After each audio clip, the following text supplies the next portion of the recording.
Je vais vous présenter un entrepreneur exceptionnel à bien des titres. Je vous demande d'applaudir Claude Aignon. Merci beaucoup. Bonjour. Donc, je suis Claude Aignon. Je dirige depuis une année une société qui s'appelle Biobank. C'est une société qui est une banque de tissus humains. Et un petit peu, mon rôle là-dedans, ça a été de comment réveiller une espèce de société qui se développe tranquillement, 10, 15, 20% d'augmentation par an. Pour moi, c'est un petit peu tranquille.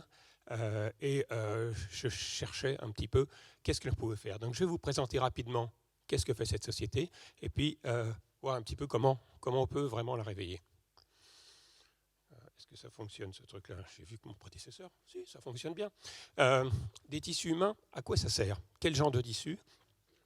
Ce que l'on fait pour le moment, c'est essentiellement des os avec deux applications. La première, c'est dans le domaine de l'orthopédie. Vous voyez au centre de l'image, vous voyez un bassin qui a l'air d'avoir un gros trou. Qu'est-ce que c'est? Beaucoup de gens se font poser des prothèses de hanche parce qu'ils ont mal. Et puis, ils continuent à faire du ski, à sauter, à faire du golf, à danser, etc. Et puis, un jour, la tête de fémur en titane traverse le bassin et vous pouvez imaginer que ça fait assez mal. Et il y a un gros trou. Qu'est-ce qu'on fait avec ce trou? Il faut combler pour pouvoir remettre une nouvelle prothèse. Ça, c'est les premiers usages de ces os. Et vous voyez sur les seins le genre d'acrobatie que font les orthopédistes pour réussir à reconstituer quelque chose qui vous permet de marcher pratiquement dès le lendemain. Ce sont de très grands mécaniciens, de très grands charpentiers avec leurs scies, leurs limes, etc. Ce qu'ils font est assez exceptionnel et on est très content de les aider. Alors, on m'a dit de ne pas passer d'images gore, donc j'ai agrandi un peu les images pour que vous voyez bien. Il s'agit du domaine dentaire. Un grand nombre de gens souffrent de manque de tissu osseux avant de se faire poser des implants. C'est important de pouvoir reconstituer ce tissu. Il y a deux solutions. Une solution, pareil en orthopédie, avec des ciments et des choses comme ça, qui sont inertes, et puis une solution avec de l'os. Quel est l'intérêt de mettre de l'os? C'est extrêmement intéressant parce que l'os va être attaqué par des cellules qui sont des ostéoclastes et reconstruit par des cellules qui s'appellent des ostéoblastes. Et le résultat de ça, c'est que cet os que vous avez implanté, au bout de quelques mois, c'est l'os du patient. C'est vrai un peu dans tous les domaines. Donc il y a un très gros intérêt à mettre de l'os à la place des matériaux synthétiques que l'on pourrait éventuellement vous proposer.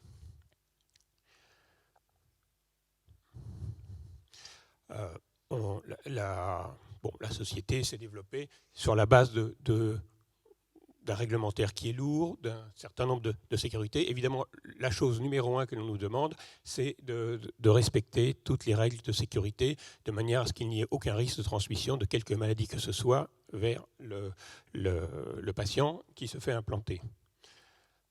Quelle est l'origine de ces os aujourd'hui? Ce sont des os qui viennent de donneurs vivants. Ce sont justement les gens qui vont se faire mettre une prothèse de hanche. On leur coupe la tête de fémur et nous récupérons ces têtes de fémur. C'est un don gratuit, donc ça pourrait être pas cher. En réalité, la conservation, le stockage, le transport, les tests que l'on doit faire pour éliminer tout risque de transmission de quelque maladie que ce soit coûtent extrêmement cher. Pour vous donner un ordre de grandeur, le prix de revient pour nous d'une tête de fémur de 30 grammes est autour de 400 €. Et ça veut dire que le prix de vente à la sécurité sociale, en particulier dans ces opérations, est autour de 1 000 € pour une tête de 30 grammes. Vous vous rendez bien compte que c'est excessivement cher, mais c'est le prix d'une santé de bonne qualité. La société a mis au point un système de traitement des os pour les délipider, retirer tout ce qui est bactéries, virus, etc. Hyper efficace. C'est sans doute l'un des meilleurs systèmes qui est possible avec du gaz carbonique supercritique. Néanmoins, cette technologie, quels que soient ses avantages, a un certain nombre de limitations. La première, c'est qu'effectivement, on récupère des têtes de fémur de 30 grammes, donc pas des très grosses choses. Et la deuxième, c'est que l'ensemble de la chaîne est extrêmement coûteuse. Vous voyez ici les performances exceptionnelles au point de vue du rejet de tout ce qui est bactéries et prions, et on est même nettement meilleur que la concurrence la plus agressive aujourd'hui. Et le problème, c'est, voilà, on est en face d'un marché mondial très important. La société s'est développée en France de façon correcte, on est leader sur le marché français, mais comment faire pour développer une société de ce genre avec ses limites? Il ne s'agit pas d'aller collecter les eaux de la Terre entière, il est très difficile d'aller collecter des eaux sur des donneurs décédés, la réglementation est extrêmement lourde, vous pouvez l'imaginer. Comment développer une société comme ça? On s'est un peu creusé la tête et on n'avait pas vraiment de solution. Et le marché mondial a besoin de quelque chose de moins cher, disponible en grande quantité. Quelle est la solution? Elle ne vient pas, donc comme ça on va la voir. Eh bien, on l'a trouvée auprès d'une bestiole fort sympathique, qui est la vache.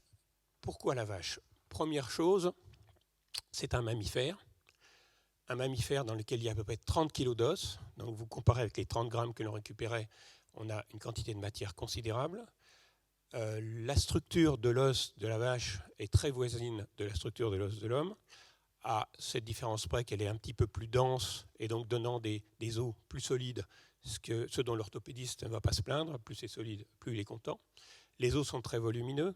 Ça veut dire plusieurs avantages. La première, c'est que l'on peut façonner éventuellement des os sur mesure en réusinant les os de la vache.